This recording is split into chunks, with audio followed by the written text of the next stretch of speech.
쇼펜하우어의 Die Welt als Wille und Vorstellung, 의지와 표상으로서의 세계, 이 책 내용을 오늘 전부 다 한번 담아보겠습니다.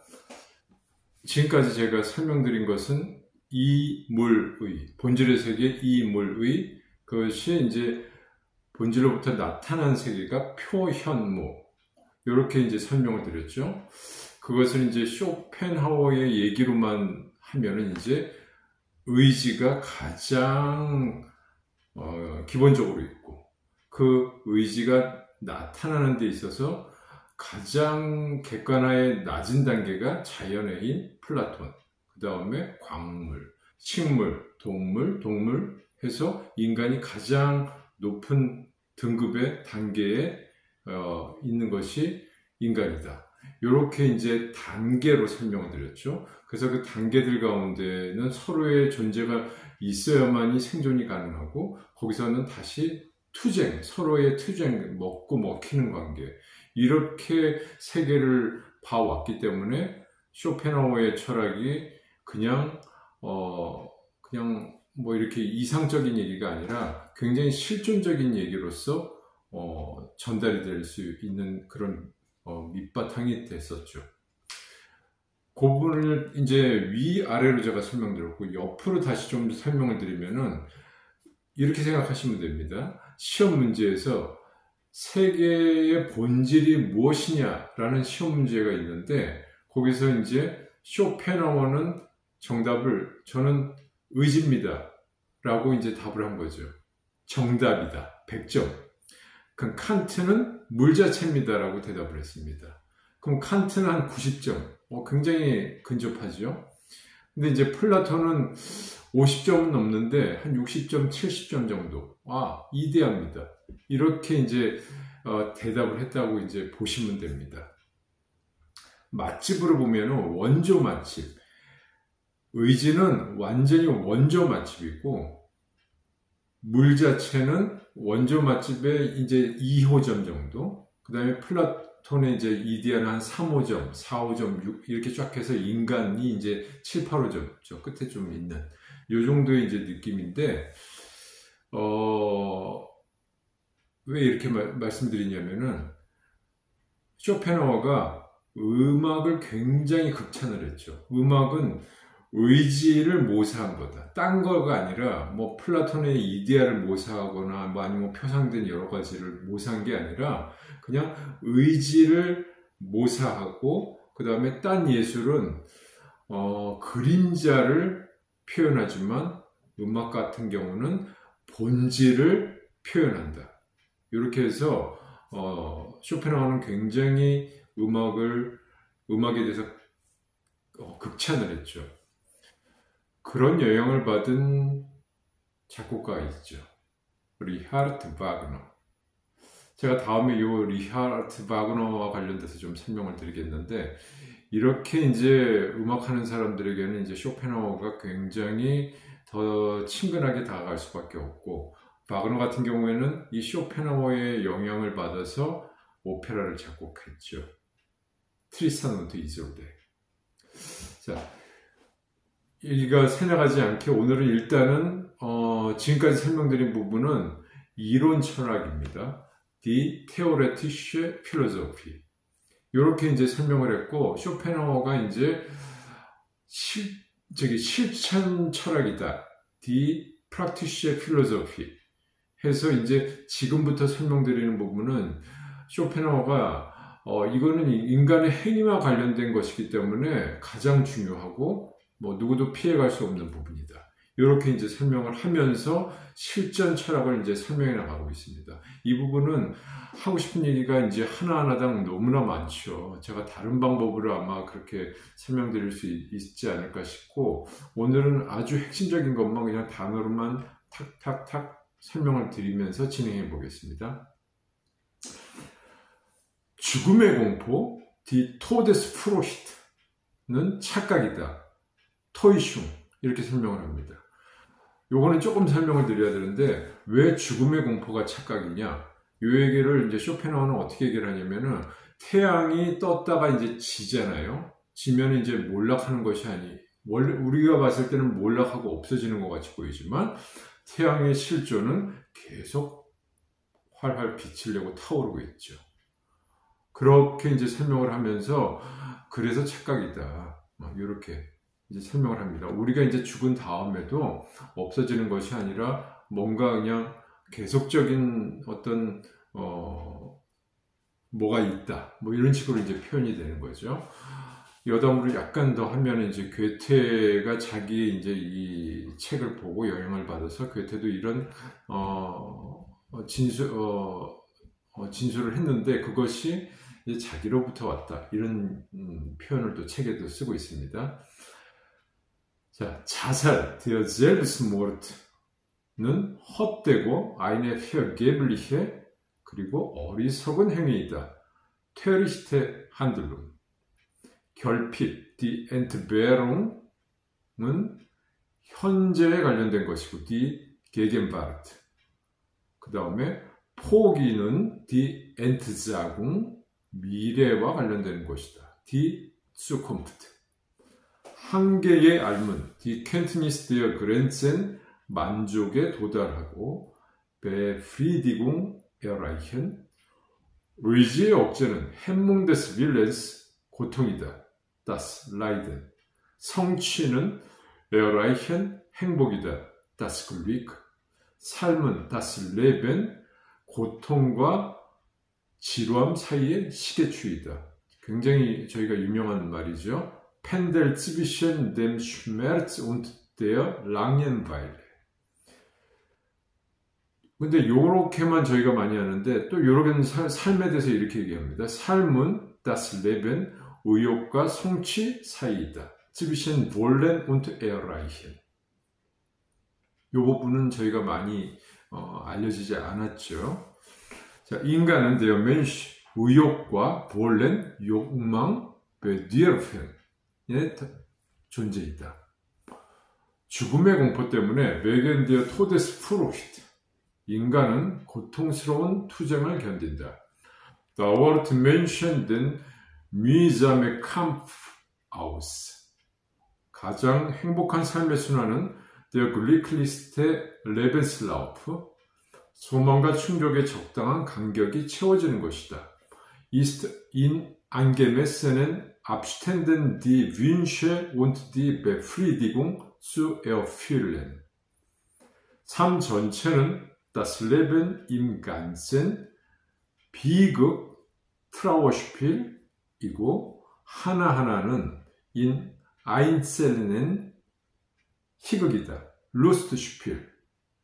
이 말은 채플린이 했는지 뭐 쇼펜하우어가 했는지 아니면 섹스피어가 원조인지 뭐 그런 얘기들이 있죠. 일단은 섹스피어 다음에 쇼펜하우어 정도는 되겠죠. 찰리 채플린은 아니겠죠. 남의 괴로움, 남의 재앙은 die Plage anderer Menschen, 만족이다. befriedigung. 굉장히 개마인한 표현인데 인간의 실존이 그렇다 이거죠.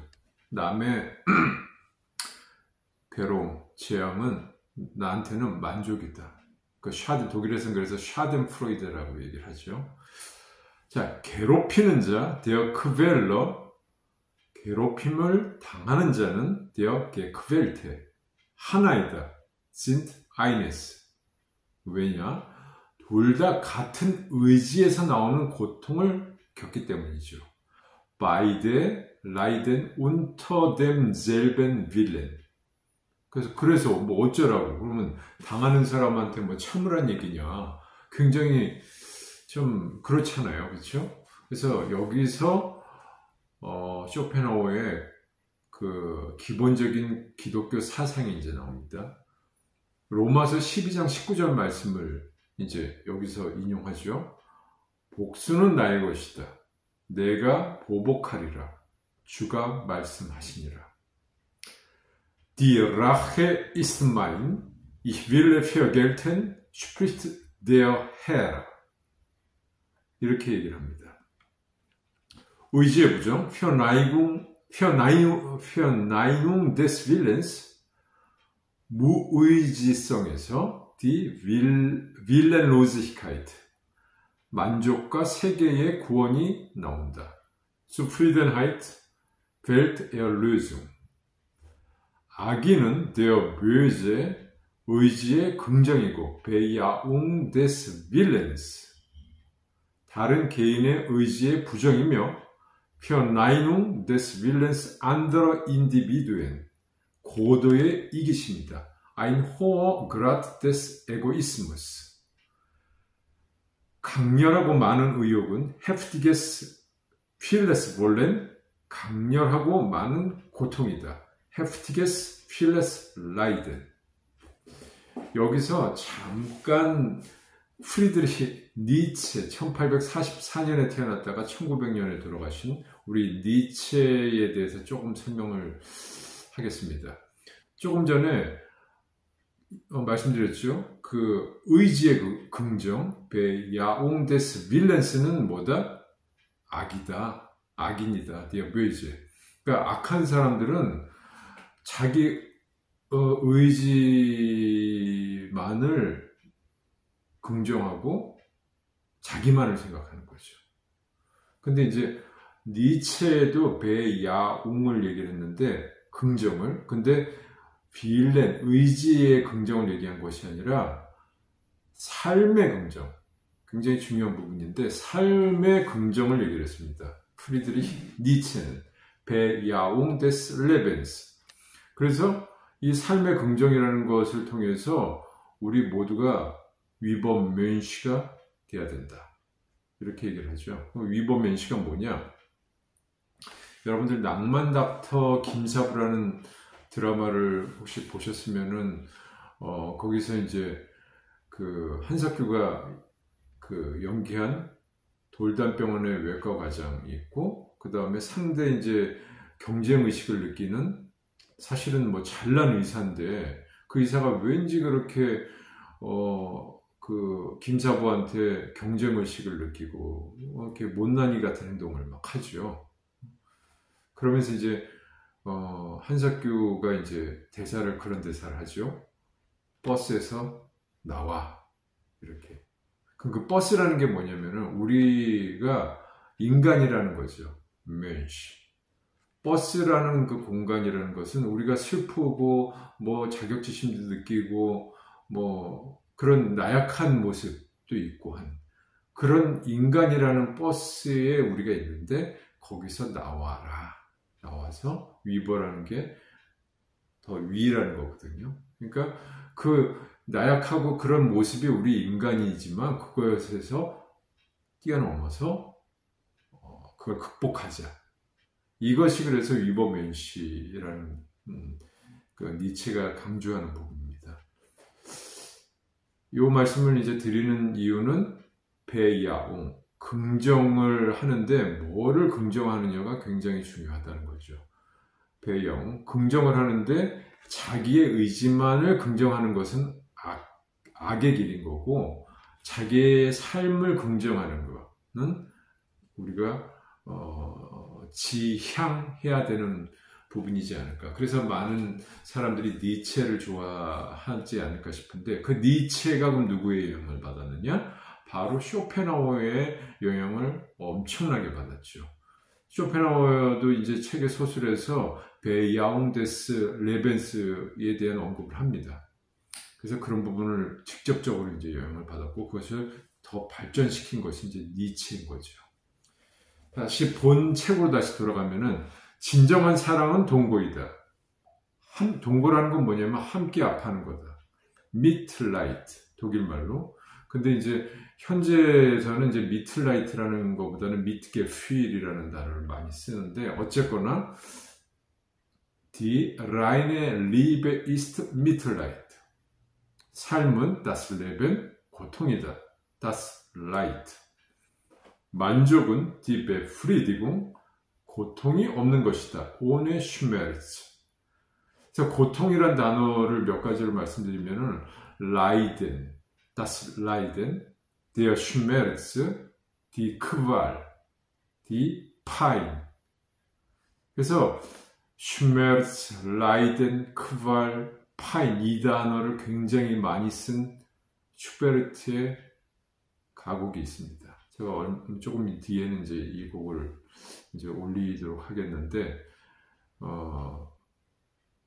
그러니까 이 시대, 이게 자꾸 얘기가 새긴 하지만, 그 바이마르 시대에 거기에 이제 쉴러와 괴테, 또 이런 쇼펜하우어, 이런 모든 사람들이 거기에서 굉장히 그 당시에 어떤 많은 것을 공유하지 않았나. 그 당시에 어떤 키워드라고 볼까요? 그런 것이 이제 이 고통, 이런 것을 많이 표현하지 않았나 싶습니다. 다른 사람의 고통의 인식을 Erkenntnis des fremden Leidens, 그것을 통해서 우리가 선행을 하고 zu guten Taten, 사랑의 일들, 뭐 자선사업, Werken der Liebe를 하는 사람들이 주변에 가끔 뭐 종종 있지요. 트리스탄 운트 이졸드에 보면 브랑게네라는 역할이 있는데, 그 역할이 바로 이런 역할을 하는 사람입니다. 동거가 아닌 사랑은 이기심이다. Jede Liebe, die nicht Mitleid ist Selbstsucht. 이기심은 에로스이고, die Selbstsucht ist der Eros. 동거는 아가페이다. Das Mitleid ist die Agape. 진정한 우정은 이기심과 동거의 혼합이다. Die echte Freundschaft ist Mischung von Selbstsucht und Mitleid. 트리스탄 운트 이솔데에 보면 거기에 이제 퀸시 마르케라는 역이 있는데, 그 역이 퀸시 마르케, 그러니까 마르케 왕이 이 이기심과 그 동거 사이에서 굉장히 갈등하는 역할이 나오죠. 자, 이탈리아에서는 이 동거와 진정한 사랑을 피에타라고 합니다. Im Italienischen Mitleid und reine Liebe ist Pietà. 의욕의 진정제, das Quitiv des Wollens. 근데 이제 quitiv라는 거는 이제 진정제라고 얘기를 하는데, 이게 이제 요즘은 이 단어를 전혀 거의 안 쓰죠. Beruhigungsmittel, das Beruhigungsmittel 이렇게 얘기를 하는데, 그러니까 이 책에서는 의욕의 진정제에서 Quitiv des Wollens, 단념, Entsagung, 체념, Resignation, 평정, Gelassenheit, 무의지, Willenslosigkeit가 나온다. 자, 복음서에서 자기 부정은 In den Evangelien das Verleugnen selbst, 십자가를 짊어지는 것이고, Auf sich nehmen des Kreuzes, 여기서부터 이제 수도원 제도가 나왔고, Mönchtum, 결국 위선과 허이헬라의 취행을 동반했다. Die Abscheulichkeit. 악인은 der Böse, 의욕의 격렬, Heftigkeit des Wollens, 그 다음에 내적 고통이 심하고, Innere Qual, 자기 의지의 갈등이 심하고, der Durst des Eigenwillens, 다른 사람의 고통을 즐긴다. Anblick fremder Pein. 반면 의지의 부정은 Verneinung des Willens, 내적 기쁨, Innere Freudigkeit, 천국의 평안, wahre Himmelsruhe, 체념, Resignation, 신성함을 가져온다. Heiligkeit. 의지가 격렬할수록 je heftiger der Wille, 그만큼 고통은 더 크다. Desto größer das Leiden. 고통과 das Leid, 불행은 unglück, das Unglück, 신성함이고, heiligende Kraft, 경외감이다. Die Ehrfurcht, 자살은 Selbstmord, 의지의 강한 긍정이고 starke Bejahung des Willens, 고통을 거부하는 것이다. Verweisung des Leides. 다시 한번 강조하죠. 고통은 das Leid, 의지의 진정제이고 das Quitiv des Willens, 구원이다. Erlösung. 그러니까 쇼펜하우어가 기본적으로 기독교 사상이 바제, 베이직으로 깔려 있다는 것이 또 여기서 나옵니다. 아담은 의지의 긍정이고 Bejahung des Willens, 의지의 부정은 Verneinung des Willens, 예수 안의 구원이다. Erlösung in Jesum Christum. 마지막 이 책의 이제 문장을 이렇게 끝냅니다. 이 책의 마지막에 우리의 매우 현실의 이 세계는 diese unsere so sehr reale Welt, 그들의 모든 태양들과 은하계와 함께 mit allen ihren Sonnen und Milchstraßen 무이다.